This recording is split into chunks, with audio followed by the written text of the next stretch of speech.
नमस्कार दोस्तों कई बार उन लोगों को भी याद कर लेना चाहिए जिनकी ज़िंदगी जीवट से भरी रही हो और जिन्होंने बड़ी खामोशी के साथ अपनी ज़िंदगी में कुछ ऐसे मापदंड स्थापित कर दिए हों जिनको लगता है कि कोई आदमी पार नहीं कर पाएगा, उनसे ऊपर जाना बड़ा मुश्किल हो जाता है। अब ऐसे लोगों पर आप बौद्धिक चर्चा करेंगे तो आप नहीं कर पाएंगे, लेकिन अगर आप जुझारू ज़िंदगी की बात करेंगे तो आपको बहुत कुछ मिल जाएगा। मैं आज जिस शख्स की बात कर रहा हूँ, एक विज्ञापन आता है, अक्सर आप टीवी पे देखते हैं और उस बंदे को आप पहचानते हैं, बड़ी भली भांति पहचानते हैं। जब भी मसालों की बात होती है तो मसालों के बादशाह की बात होती है और उस वक्त महाशय धर्मपाल का नाम आपके सामने कौन जाता है। आप इतनी बार उसको देख लेते हैं एक दिन में, अगर आप टीवी के दर्शक हैं या आप अखबारों में भी विज्ञापन देखते हैं तो आप इतनी बार एक दिन में उस शख्स को देख लेते हैं कि उसका चेहरा भुला पाना आपके लिए मुमकिन नहीं होता। मित्रों, महाशय धर्मपाल की ज़िंदगी इतनी जीवट से भरी हुई है कि उसको आम आदमी के लिए एक जुझारू संघर्ष का प्रतीक बनने में कोई देर नहीं लगती, बनाने में कोई देर नहीं लगती। आप खुद महसूस करेंगे कि इस आदमी से बहुत कुछ सीखा जा सकता है। हालांकि वो आदमी अगर आप एकेडमिक्स में देखें तो वो ज़ीरो था, लेकिन अगर आप उपलब्धियों में देखो तो वो हीरो था, महानायक था। अब किसी कारोबारी आदमी को आप कहाँ तक ऊंचाई पर लाकर देख पाएंगे, ये एक सीमाएं होती हैं, लेकिन इसकी ज़िंदगी में जो बदलाव आए, जो उतार चढ़ाव आए, वो इस बात की गवाही देते हैं कि इंसान जब कुछ करने पे आता है, कुछ उपलब्धियां अपने खाते में दर्ज करने पे आता है और जब वो अपने अस्तित्व की लड़ाई लड़ने पे आता है तो उस वक्त उसके सामने कोई भी सीमाएं नहीं रहती। मित्रों, मेरी इनसे मुलाकात महाशय धर्मपाल से एक समारोह के वक्त हुई। मेरी छोटी बहन किरण की एक पुस्तक का विमोचन था और उसने विमोचन में उपराष्ट्रपति भैरों सिंह शेखावत थे, उस समय उनको बुला रखा था और अगली पंक्ति में जो लोग विशिष्ट बैठे थे तो उनमें मैं तो था ही, परिवार का सदस्य होने के नाते। उनमें मेरे साथ महाशय जी बैठे हुए थे और मैं बड़ा हैरान हो रहा था कि आज साक्षात इस आदमी को देख रहा हूँ जिसको अब तक विज्ञापनों में देखा है, लेकिन मिला था एक आध बार पहले भी, लेकिन बड़े अपरिचित की तरह से मिला था। सरसरी परिचय, ज़्यादा लंबा चौड़ा नहीं, क्योंकि उनसे आप कोई बौद्धिक चर्चा की अपेक्षा करेंगे तो मुश्किल हो जाएगी। लेकिन जब जीवन का सोपान देखेंगे तो आपको इतने ज़्यादा उसमें उतार चढ़ाव और इतनी उपलब्धियां नजर आएंगे कि आप खुद भी हैरान रह जाएंगे कि आदमी क्या नहीं कर सकता। और मुझसे जब मेरे पास बैठे एक मेरे बुज़ुर्ग ने इनसे परिचय कराया तो उन्होंने कहा कि तुम भी पाकिस्तान में पैदा हुए? तो मैंने कहा कभी सियालकोट भी गए हो? मैं कहा जी मैं 2 बार। किस सिलसिले में? मैं कहा जी यात्राओं के सिलसिले में, किताबें भी कुछ लिखी हैं और उन किताबों में आपका जिक्र भी है। तो मुझे तो दिखाई नहीं, तुमने मेरे जिक्र के बारे में चर्चा हो, मेरे बारे में चर्चा और किताब मुझे दिखाई ना जाए। मैं अपनी किताब सबको दिखाता फिरता हूँ और सबको बांटता हूँ, पढ़ो इसको, ज़िंदगी में क्या नहीं हो सकता।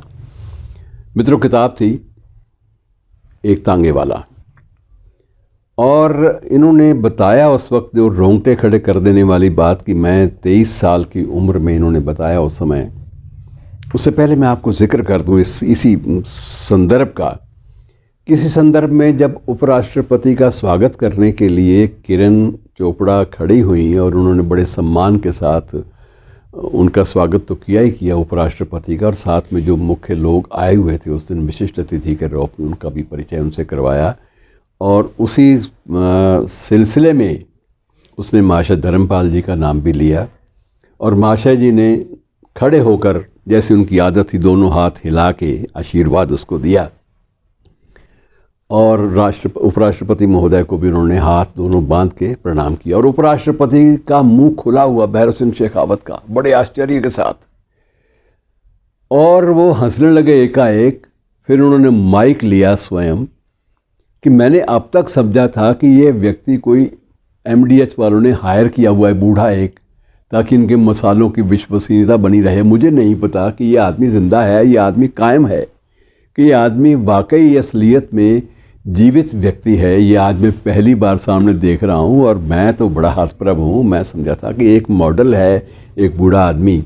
और उस वक्त ससम्मान उन्होंने मंच पर बुलाया और अपने जो बुके उनको दिया गया था, बुके शेखावत साहब ने इनको अर्पित किया। कहने लगा कि मैं तो भाई बड़ा प्रभावित हूँ आज आपसे मिलके ही, क्योंकि मैंने आपके बारे में कुछ जानकारियाँ मुझे अभी बताई गई हैं, किरण ने बताया है। तो मैं तो हैरान हूँ कि आपने कितनी ज़्यादा जिजीविशा के साथ, कितनी जुझारूपन के साथ आपने ज़िंदगी काटी।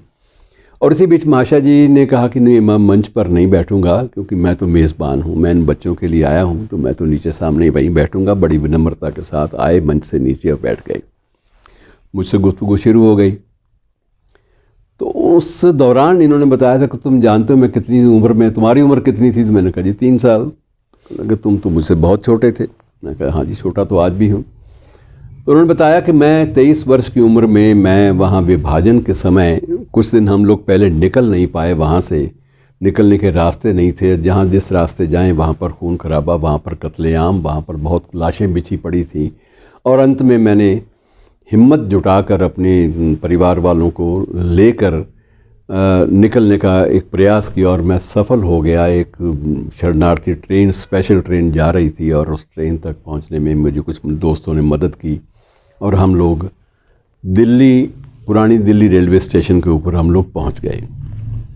अब वहाँ हमारे लिए बिल्कुल दिशाहीनता थी कि क्या करें, और एक जुझारूपन की आदत शुरू से थी कि मांग कर नहीं खाना। बहुत लोग सुझाव दिया कि एक शरणार्थी कैंप है, वहाँ चले जाइए, वहाँ आप सबके लिए व्यवस्था है। तो मैंने कहा शरणार्थी, जब वो नाम सुना तो मुझे लगा कि नहीं, मैं ये तो नहीं करूँगा।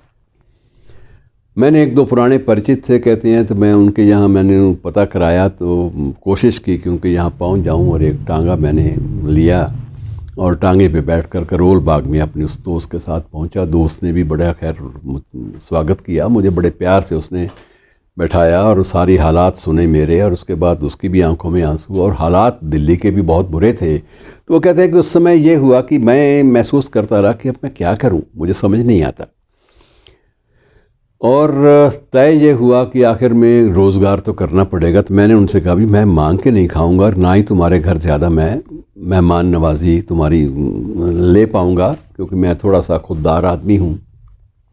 तो मुझे काम धंधा बताओ। उसने कहा काम धंधा तो आजकल यहाँ इस माहौल में क्या करोगे? तो कहने कोई काम बताओ। तो कहने लगे एक टांगा चला सकते हो तो चला लो, और तो क्या है।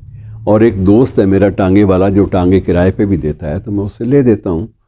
तो मैंने उसका मुझे पुराना टांगा कोई ले दो। तो उसने मुझसे पूछा पैसे कहाँ से आएंगे? तो मैंने कहा मेरी जेब में सिर्फ 1800 रुपये बाकी बचे हैं, जो दंगों के बीच में भी मैं बचा के अपनी धोती के सिलवट में मैं उसको छुपा के लाया हूँ। मेरे पास सिर्फ 1800 है भाई, इसमें से 800 रुपये तो मैं कुछ दिन खाने पीने रखना चाहूँगा और मुझे कुछ साधन बता दो। तो हुआ ये कि इन्होंने कुछ 100 में, 600 में या 700 में एक पुराना टांगा लिया, एक घोड़ा लिया, और घोड़े को लेकर ये करोल बाग से कनॉट प्लेस तक की सवारियां छोड़ने में लग गए।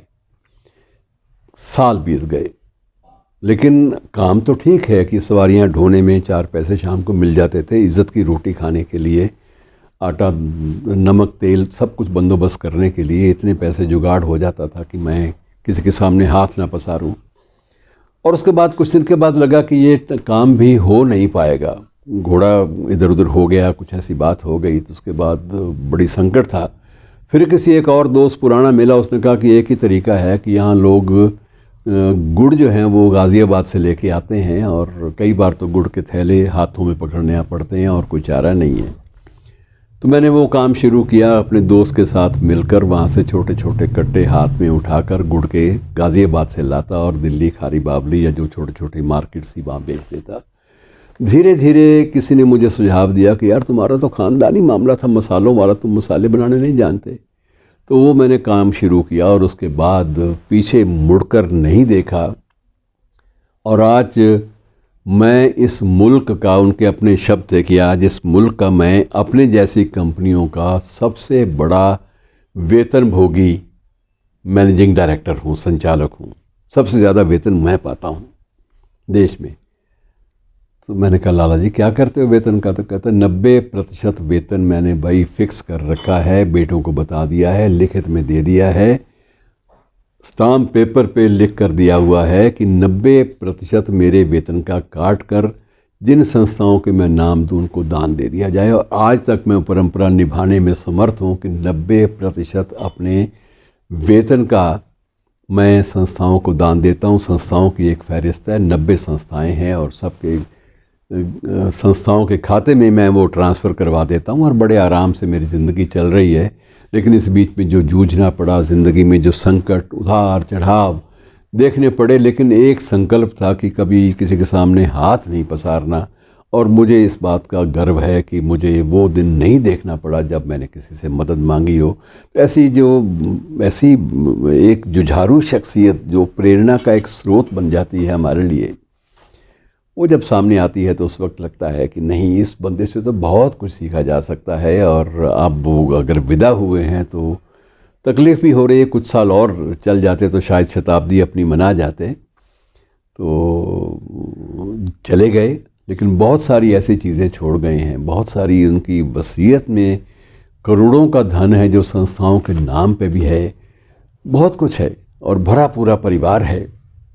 और कोरोना डेज थे, वरना ये इस बात की आशंका थी, संभावना कहना चाहिए कि अगर नॉर्मल दिनों में वो अगर कूच करते, स्वर्गारोहण करते, तो शायद लाखों लोग उनकी शव यात्रा में शामिल होते। अब परिस्थितियों का मामला है, कोई कुछ कर नहीं सकता। और ऐसी शख्सियत को नमन करना मित्रों बनता है, चाहे आप कुछ भी कहें। और ऐसे व्यवसायी जुझारू हमारे समाज में हैं, इसलिए सामाजिक जो ताना बाना है वो जिंदा है। शुक्रिया दोस्तों।